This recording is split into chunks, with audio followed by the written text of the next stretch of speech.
भारत अपनी दिफाई जरूरियात से जायद हथियार क्यों खरीद रहा है? भारत का अपनी जंगी जरूरियात से बढ़कर असला खरीदने के पीछे आखिर मकासद क्या है? भारत की तरफ से हथियारों का हसूल खित्ते में ताकत के तवाजुन को खराब कर रहा है कि हमें हमारा ज्यादा पोर्शन टैंक पाकिस्तान के खिलाफ इसलिए रखना पड़ता है क्योंकि हमें मालूम है कि ये वो शैतान बच्चा है, ये वो अनकंट्रोल्ड बच्चा है जो चाइना के कहने से कुछ भी कर बैठेगा।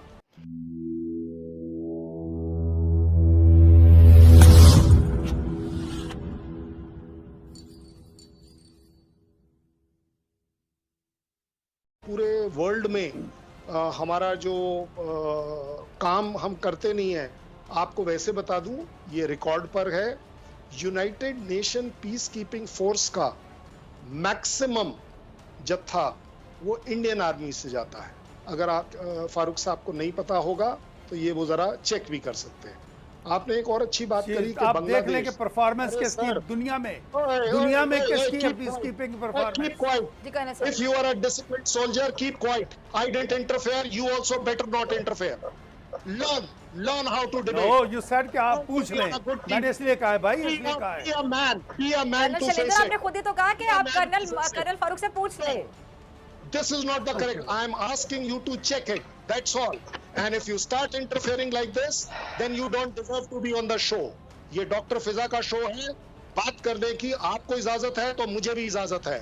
मैंने आपकी बात सुनी है, आपको भी सुननी पड़ेगी। एक मिनट, आप मेरे शो में कितनी बार आ चुके हैं? कभी आपकी आवाज को म्यूट किया गया, आपकी आवाज को दबाया गया? मैं आपकी पूरी बात सुनती हूँ। मैंने तो आपको बोला ही नहीं। हमारे शो की खूबसूरती है कि हम पूरी बात सुनाते हैं, आपकी भी और हमारी भी। डॉक्टर देखिए बात सुनिए, डिबेट कहते हैं कि आप भी बात करें, आप भी बात करें, अपने अपने आगे नहीं मुंह पे कह रहे हैं कि ये डिबेट। अच्छा, अब आपकी इजाजत से मैंने आपके कर्नल साहब एक मिनट, थोड़ा सा कर्नल साहब होश के नाखून लें। एक कर्नल साहब एक मिनट कूल डाउन। कर्नल साहब एक मिनट जरा तहम्मुल रखें, ठंडे हो जाएं। आप कह रहे हैं कि इनको मतलब तमीज़, आप किस तरह के अल्फाज बोल रहे हैं? प्लीज जरा ख्याल रखें। आपका बांग्लादेश से रिलेटेड आपके सामने एक बहुत बड़ा सरप्राइज है कि एक प्राइम मिनिस्टर वहां जा रहा है। इससे और ज्यादा मैं कुछ नहीं कह पाऊंगा। आपके जो बड़े अच्छे नेपाल से रिलेटेड कमेंट है, ये आपको भी पता है कि वहां एक वो हिंदू गवर्नमेंट है जिसका हमारे साथ 10,000 साल का नाता है। छोटे मोटे ऊंच नीच आना कोई बड़ी बात नहीं। आप कितनी भी कोशिश कर लीजिए, अच्छा कर्नल फारूक आपसे कुछ पूछना चाह रहे हैं। मुझे सिर्फ एक बात बता दीजिए कि आपने सारी चीजें जो इक्विपमेंट है ना, मेरी बात सुने। आपके बोलने के दौरान अगर मैं नहीं बोलता हूं तो आपको सीखना चाहिए कि आप डिक्टेटर नहीं है। You can not be the dictator. अगर आपने मुझे 7 मिनट सुनाया है और आपने खुद ही बोला है कि मुझे कुछ बोलने की जरूरत नहीं है, तो फिर किया क्या जाए? अब आपको सुननी भी पड़ेगी, बड़ी सीधी बात है। सुन ली भाई, मेरा काम बदतमीजी को रेसिप्रोकेट करना बिल्कुल नहीं है, लेकिन मैं आपको ये जरूर बताना चाहूंगा कि इन्हें तहजीब होनी चाहिए। सिर्फ आप कर्नल साहब से ये पूछना चाहूंगा टू दी पॉइंट कि बाकी हम छोड़ देते हैं, बाकी हथियार जितने भी अंबार लगे हैं हमारे, या आपके छोड़ दें डिस्कशन को। आप कहते हैं कि आपने सारी ताकत इकट्ठी की है चाइना के लिए या किसी और के लिए, पाकिस्तान के लिए नहीं, और आप हमारे साथ होंगे चाइना के खिलाफ भी। मैं पूछना चाहता हूँ इनसे कि जो आपने 5,000 टैंक इकट्ठे किए हुए हैं लेटेस्ट, वो हिमालय पे चढ़ाएंगे या बहरे हिंद में उतार सकते हैं? वो सिर्फ और सिर्फ पाकिस्तान के खिलाफ होते हैं और हमें उसके लिए फिर आप अब एक स्ट्रेटजी निकालते हैं, कोल्ड वार स्ट्रेटजी। हमें उसके लिए अगर हम मिसाइल ना तैयार करें तो क्या करें? ठीक है, मेरी सिर्फ एक फोकस अब मैंने एक कर दिया, इसका जवाब दे दें कि ये टैंक आपने कहाँ ले जाने हैं, किसके लिए? And why should not I prepare for it? Please.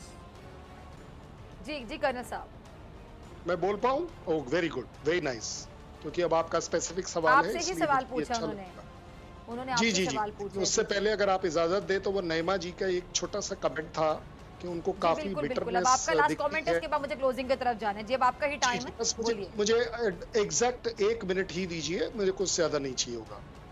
अगर मैंने और मेरी फौज ने, मेरे देश ने कश्मीर में जो भी काम किया है, अगर बाढ़ के समय जो काम किया है, लोगों की जान बचाने में जो काम किया है, उसकी तारीफ की मेरे को कोई जरूरत नहीं है आपसे।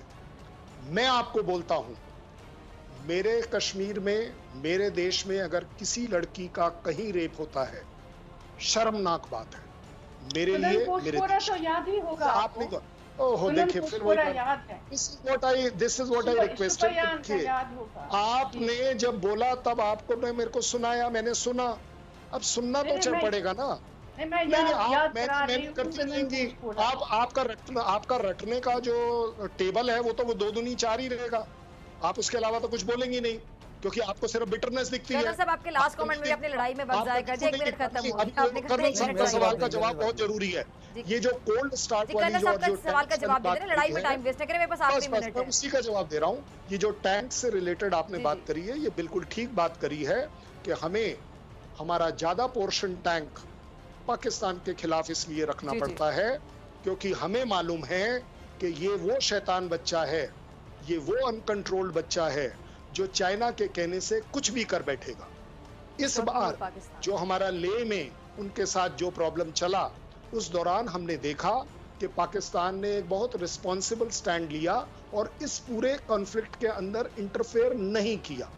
और इसी वजह से नरेंद्र मोदी है, शैतान तो आपकी बीजेपी की जो गवर्नमेंट है वो है।